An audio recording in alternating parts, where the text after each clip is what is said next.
السلام عليكم ورحمة الله وبركاته. يا مساء الجمال ويا مساء الخير. في إحدى برضو السهرات الرمضانية النهاردة، يوم أهلاوي كامل في ألعاب الصالات. الأهلي رجال كرة اليد بيفوزوا على الزمالك في الدور الثاني 33-31. وفتيات الذهب نادي الأهلي في المباراة اللي لسه شغالة بين الأهلي والزمالك برضو.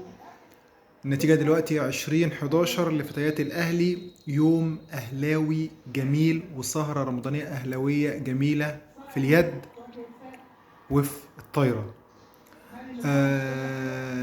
طبعا كده هيبقى فاضل مباراة واحدة بين الأهلي والزمالك. إن شاء الله بنات الأهلي يفوزوا فيها، تبقى يوم الخميس كده، يبقى إن شاء الله خدوا الدوري. وننتظر بكرة إن شاء الله الرجال ونبارك لهم برضو، وتصبحوا على خير وسحور سعيد.